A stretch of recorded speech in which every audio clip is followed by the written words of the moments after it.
ভারতের রাজনীতিতে ভূমিকম্প, একের পর এক গণ আন্দোলনের মুখে ভেঙে পড়েছে প্রধানমন্ত্রী নরেন্দ্র মোদীর ক্ষমতা। তুমুল বিক্ষোভ আন্দোলনের চাপে ৩ রাজ্যের ক্ষমতা হারিয়েছে বিজেপি। কেরালা, কর্ণাটক ও তামিলনাড়ু, এই ৩ রাজ্যেই বিজেপিকে সরাসরি ক্ষমতা থেকে উৎখাত করেছে সাধারণ মানুষ।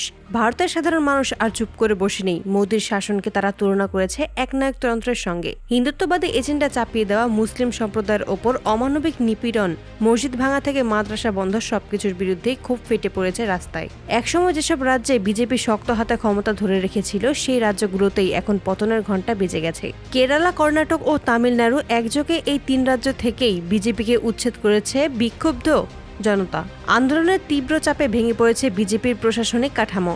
ভারতের ইতিহাসে বিরল এ দৃশ্য। সরকারি ক্ষমতায় থাকা একটি দলকে জনগণ রাজপথের আন্দোলনের মাধ্যমে সরাসরি ক্ষমতাচ্যুত করেছে। মানুষ বলছে, ধর্মকে হাতিয়ার বানিয়ে রাজনীতি চালানো আর চলবে না। মোদীর নেতৃত্বে বিজেপি দেশকে যে পথে নিয়ে যাচ্ছে তা গণতন্ত্রের জন্য মারাত্মক হুমকি।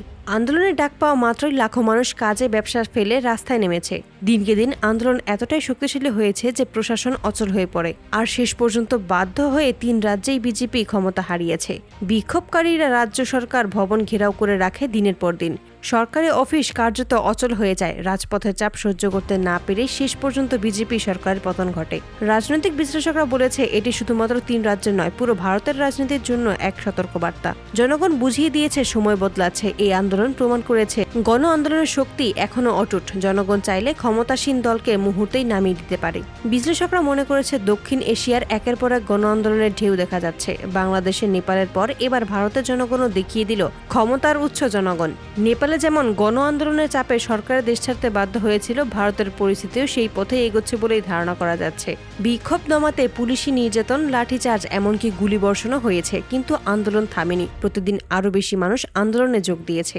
কেরালা, কর্ণাটক ও তামিলনাড়ু, এই ৩ রাজ্য থেকে বিজেপি বিদায় নেওয়ার পর আন্দোলনকারীরা উল্লাস প্রকাশ করেছে। তবে তারা জানিয়েছে, লড়াই এখনো শেষ নয়। সারা ভারত থেকেই বিজেপিকে উৎখাত করতে হবে। ৩ রাজ্যে আন্দোলনের চাপে ক্ষমতা হারালো বিজেপি। এই ঘটনা প্রমাণ করে জনগণের রায় শেষ কথা। এখন প্রশ্ন একটাই, এই ঝড় কি থামবে, নাকি খুব শিগগিরই দিল্লির সিংহাসনও কেঁপে উঠবে?